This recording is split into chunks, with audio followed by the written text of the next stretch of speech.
Hello, welcome back to my channel. So ನಾಳೆ ನನ್ನ ಕಸಿನ್ದು function ಇದೆ. ಹಾಗಾಗಿ ನಾನು ಇಲ್ಲಿ ನನ್ನ ಫೇಶಿಯಲ್ ಹೇರ್ನ ಎಲ್ಲ ರಿಮೂವ್ ಮಾಡ್ಕೊಳ್ತಾ ಇದ್ದೆ. ರಿಮೂವ್ ಮಾಡಿಕೊಂಡು ಸ್ನಾನ ಮಾಡಿಕೊಂಡು ಬರೋಷ್ಟರೊಳಗಡೆ ನಮ್ಮ ಮನೇಲಿ ಚಿಕನ್ ತಂದಿದ್ರು. ಗಟ್ಟಿ ಕೋಳಿ ತಿನ್ನಬೇಕು ಅಂತ ಹೇಳಿದ್ದೆ. ಹಾಗಾಗಿ ನಮ್ಮಣ್ಣ ಗಟ್ಟಿ ಕೋಳಿ ತಂದಿದ್ದೆ. ನಮ್ಮಮ್ಮ ಅದನ್ನೆಲ್ಲ ವಾಶ್ ಮಾಡ್ತಿದ್ರು.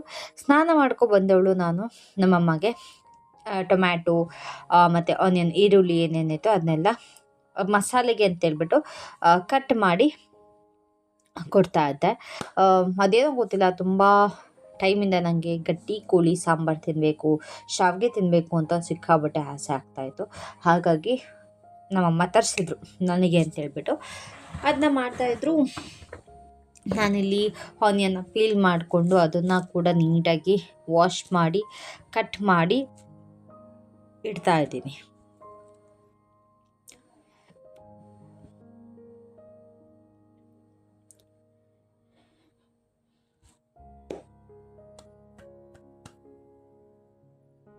ಇದನ್ನು ದಪ್ಪ ದಪ್ಪನೇ ಕಟ್ ಮಾಡ್ತಾಯಿದ್ದೀನಿ. ಹೇಗಿದ್ರು ಗ್ರೈಂಡ್ ಮಾಡಬೇಕು ಅಂತ ಹೇಳ್ಬಿಟ್ಟು ಸ್ವಲ್ಪ ದಪ್ಪ ದಪ್ಪನೇ ಕಟ್ ಮಾಡಿದ್ದೀನಿ. ಇದಾದಮೇಲೆ ನಮ್ಮಮ್ಮ ಆಲ್ರೆಡಿ ಬಾಣಲಿ ಇಟ್ಕೊಂಡು ಅದಕ್ಕೆ ಸ್ವಲ್ಪ ಕಾಯೋದಕ್ಕೆ ಎಣ್ಣೆ ಹಾಕಿದ್ರು.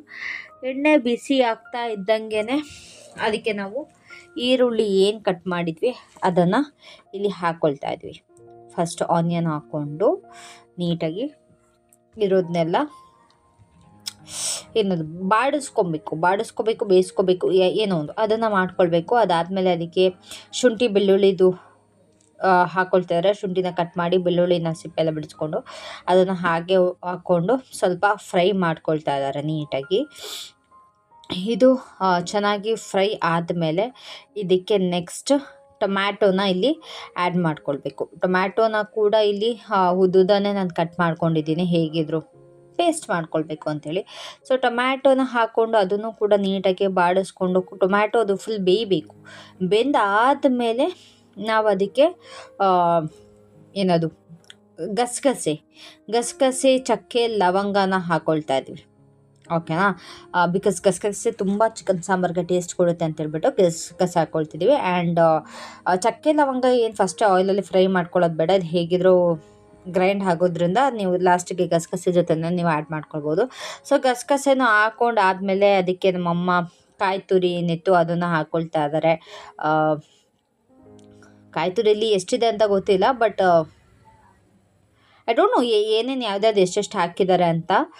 ಬಟ್ ಮೆಷರ್ಮೆಂಟ್ಸ್ ಬೇಕು ಅಂತಾರೆ, ನಾನು ಡಿಸ್ಕ್ರಿಪ್ಷನಲ್ಲಿ ಹಾಕಿರ್ತೀನಿ, ಕಮೆಂಟ್ ಸೆಕ್ಷನಲ್ಲಿ ಹಾಕಿರ್ತೀನಿ, ಅದನ್ನು ನೋಡ್ಕೊಳ್ಳಿ.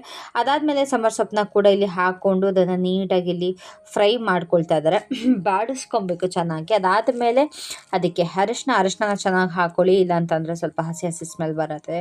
ಅದಾದಮೇಲೆ ಧನಿಯಾ ಪೌಡರ್ನ ಹಾಕ್ಕೊಳ್ಬೇಕು. ಅದಾದಮೇಲೆ ಅಚ್ಚ ಖಾರದ ಪುಡಿ, ಮನೆಯಲ್ಲೇ ಮಾಡಿಸಿರುವಂಥ ಧನಿಯಾ ಪೌಡರ್, ಮನೆಯಲ್ಲೇ ಮಾಡಿಸಿರುವಂಥ ಅಚ್ಚ ಖಾರದ ಪುಡಿ ಹಾಕೊಂಡ್ರೆ ತುಂಬ ಟೇಸ್ಟಾಗಿ ಬರುತ್ತೆ. ಸೊ ಇದನ್ನೆಲ್ಲ ಹಾಕ್ಕೊಂಡು ನೀಟಾಗಿ ಅದನ್ನೂ ಕೂಡ ಒಂದು ಸತಿ ಚೆನ್ನಾಗಿ ಫ್ರೈ ಮಾಡ್ಕೊಳ್ಬೇಕು, ಬಾಡಿಸ್ಕೊಳ್ಬೇಕು.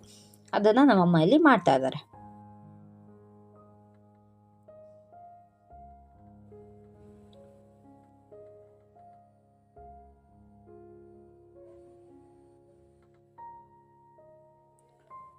ಸೊ ಫ್ರೈ ಮಾಡ್ಕೊಂಡಾದಮೇಲೆ ಅದನ್ನು ನಾನಿಲ್ಲಿ ಮಿಕ್ಸರ್ ಜಾರಿಗೆ ಹಾಕ್ಕೊಂಡು ಅದನ್ನು ಪೇಸ್ಟ್ ಮಾಡ್ಕೊಳ್ತಾ ಇದ್ದೀನಿ. ಮಿಕ್ಸರ್ ಜಾರಿಗೇ ಏನು ಫ್ರೈ ಮಾಡ್ಕೊಂಡಿದ್ದು ಬಾಣಲಿ ಇತ್ತಲ್ವ ಅದಕ್ಕೂ ಕೂಡ ಅದಕ್ಕೆ ಸ್ವಲ್ಪ ನೀರು ಹಾಕ್ಬಿಟ್ಟು ನೀಟಾಗಿ ಕ್ಲೀನಾಗಿ ಎಲ್ಲ ಮಸಾಲೆ ಇದ್ದಿದ್ದನ್ನೆಲ್ಲ ಕ್ಲೀನಾಗಿ ಮಾಡಿಕೊಂಡು ಅದನ್ನು ಬಗ್ಗಿಸ್ಕೊಳ್ತಾ ಇರ್ತೀನಿ. ಓಕೆ, ಅದೇ ನೀರನ್ನ ಹಾಕ್ಕೊಂಡಿದ್ದೀನಿ. ವೇಸ್ಟ್ ಮಾಡೋಕ್ಕೆ ಹೋಗ್ಬಿಡಿ ಮಸಾಲೆನ, ಅದರಲ್ಲಿ ಏನಿದೆ ಅದನ್ನು ನೀಟಾಗಿ ಸ್ವಲ್ಪ ಎಲ್ಲ ಚೆನ್ನಾಗಿ ಮಾಡಿಕೊಂಡು ಏನು ಮಾಡ್ತಾರೆ ಅದನ್ನೆಲ್ಲ ಮಾಡಿಕೊಂಡು ಅದೇ ನೀರನ್ನ ಇಲ್ಲಿ ಬಗ್ಗಿಸ್ಕೊಳ್ಳಿ. ನೋಡಿ ಎಷ್ಟು ಮಸಾಲೆ ಇತ್ತು ಅಂತ. ಸೊ ಅದು ಮಸಾಲೆ ಎಲ್ಲ ರುಬ್ಕೊಂಡೆ, ಅದ್ರ ಟೆಕ್ಸ್ಚರ್ ನೋಡ್ತಾ ಇದ್ದೀನಿ. ಟೆಕ್ಸ್ಚರ್ ಕರೆಕ್ಟಾಗಿತ್ತು, ಹೇಗಿರ್ಬೇಕು ಅದಾಗಿತ್ತು. ಅದಾದಮೇಲೆ ನಮ್ಮಮ್ಮ ಇಲ್ಲಿ ಮತ್ತೆ ಕುಕ್ಕರ್ಗೆ ಆಯಿಲ್ ಹಾಕ್ಕೊಂಡು ಆಯಿಲ್ಗೆ ಸ್ವಲ್ಪ ಮತ್ತು ಆನಿಯನ್ ಹಾಕ್ಕೊಂಡು ಆನಿಯನ್ನ ಹಾಗೆ ಸ್ವಲ್ಪ ಬಾಡಿಸ್ಕೊಂಡು ಟೊಮ್ಯಾಟೋನ ಹಾಕ್ಕೊಳ್ಬೇಕು. ನೆಕ್ಸ್ಟು ಫಸ್ಟ್ ಇಲ್ಲಿ ನೀಟಾಗಿ ಆನಿಯನ್ನ ಫ್ರೈ ಮಾಡ್ಕೊಳ್ಳಿ. ಫ್ರೈ ಮಾಡ್ಕೊಂಡು ಆದಮೇಲೆ ಅದು ಬೆಂದಾದಮೇಲೆ ಟೊಮ್ಯಾಟೋನ ಆ್ಯಡ್ ಮಾಡ್ಕೊಳ್ಳಿ. ಓಕೆನಾ, ಟೊಮ್ಯಾಟೋನ ಕೂಡ ನೀಟಾಗಿ ಬಾಡಿಸ್ಕೊಂಡು ನೆಕ್ಸ್ಟ್ ನಾವಿಲ್ಲಿ ಶುಂಠಿ ಬೆಳ್ಳುಳ್ಳಿ ಪೇಸ್ಟ್ನ ಹಾಕ್ಕೊಳ್ತೀವಿ.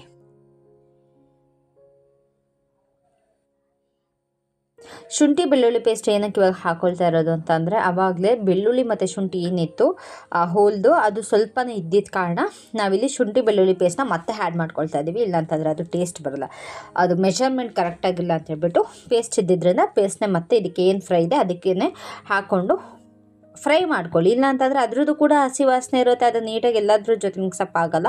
ಹಾಗಾಗಿ ಇದ್ರ ಜೊತೆನೇ ನೀಟಾಗಿ ಫ್ರೈ ಮಾಡ್ಕೊಳ್ಳಿ.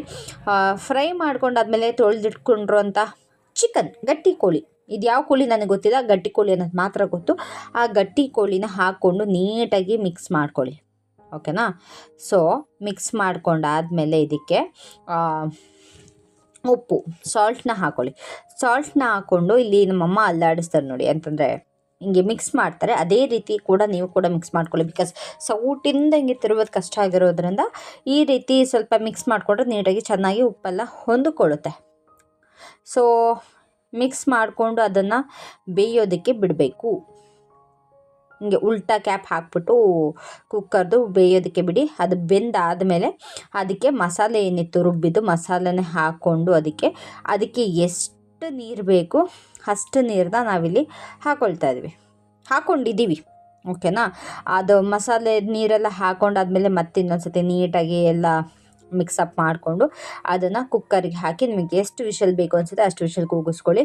ನನ್ನ ಪ್ರಕಾರ ನಾವಿಲ್ಲಿ 3 ವಿಷಲೇನೋ ಹಾಕ್ಸಿದ್ವಿ, ನೋ ಐಡಿಯಾ, 3 ವಿಷಲೇನೋ ಹಾಕಿಸ್ಕೊಂಡ್ವಿ. ಅದಾದಮೇಲೆ ನಮ್ಮ ಅತ್ತೆ ಇಲ್ಲಿ ಶಾವಿಗೆ ಬೇಕು ಅಂದೆ ಅಂತ ಹೇಳ್ಬಿಟ್ಟು ನಮ್ಮಮ್ಮ ಒಂದು ಪಾತ್ರೆಗೆ ಉಪ್ಪು ಹಾಕ್ಬಿಟ್ಟು ನೀರನ್ನು ಕುದಿಯೋಕೆ ಇಟ್ಟಿದ್ರು. ಆ ನೀರು ಕುದ್ದಾದ್ಮೇಲೆ ಇಲ್ಲಿ ಅಕ್ಕಿ ಹಿಟ್ಟನ್ನ ಹಾಕ್ಕೊಳ್ತಾ ಇದ್ದೀವಿ. ಅಕ್ಕಿ ಹಿಟ್ಟನ್ನ ಫುಲ್ ಕಲಿಸ್ಬಾರ್ದಂತೆ, ಅದನ್ನು ಅದೇ ರೀತಿ ಸುಮ್ಮನೆ ಹಿಂಗೇನೋ ಗುಂಡಿ ಮಾಡಿಬಿಟ್ಟು ಒಂದು ಸತಿ ಹಿಂಗೆ ಚುಚ್ಬಿಟ್ಟು ತೆಗೆದು ಇಟ್ಟರು. ಅದಾದಮೇಲೆ ಅದು ಬೆಂದ ಮೇಲೇನೋ ಅವ್ರಿಗೆ ಗೊತ್ತಾಗುತ್ತೆ, ಅದು ನನಗೆ ಗೊತ್ತಾಗಲ್ಲ. ಗೊತ್ತಾದಮೇಲೆ ಆ ಒಂದು ಏನಿತ್ತು ಅಕ್ಕಿ ಹಿಟ್ಟಿಂದು ನೀರಿಂದು ಮಿಕ್ಸ್ಚರ್ ಏನಿತ್ತಲ್ಲ ಅದನ್ನು ಸ್ಲ್ಯಾಬ್ ಮೇಲೆ ಹಾಕ್ಕೊಂಡು ಅದನ್ನು ನೀಟಾಗಿ ಕಲಿಸ್ಕೊಬೇಕು. ನಾದಿ ಕಲಿಸ್ಕೊಂಡಿದ್ದಾರೆ. ಇದೇ ರೀತಿ ನೀವು ಕೂಡ ಕಲಿಸ್ಕೊಳ್ಳಿ. ಓಕೆನಾ? ಸೊ ಚೆನ್ನಾಗಿ ಕಲಿಸ್ಕೊಂಡು ಅದೊಂದು ಸಾಫ್ಟ್ ಡೋ ಥರ ಆಗಬೇಕು ನಿಮಗೆ. ಇದು ತುಂಬ ಹೊತ್ತು ಕಲಿಸಿದ್ದಾರೆ, ಆಲ್ಮೋಸ್ಟ್ 5 to 10 minutes ಏನೋ ಕಲಿಸಿದ್ದಾರೆ. ನಾನಿಲ್ಲಿ ವೀಡಿಯೋನ ಕಟ್ ಮಾಡಿದ್ದೀನಿ. ಓಕೆನಾ? ಚೆನ್ನಾಗಿ ಕಲಿಸ್ಕೊಂಡು ನೀವು ಇದು ನೋಡಿ, ಈ ಥರ ಹಿಂಗೆ ಮುಟ್ಟಿದ ತಕ್ಷಣ ಹಿಂಗೆ ಸಾಫ್ಟಾಗಿ ಮೆತ್ತಗೆ ಹೋಗಬೇಕು.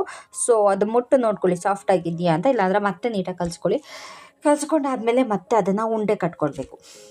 ಇದನ್ನು ಮತ್ತೆ ನಾವಿಲ್ಲಿ ಹಬೆಗೆ ಬೇಯಕ್ಕಿಡಬೇಕು.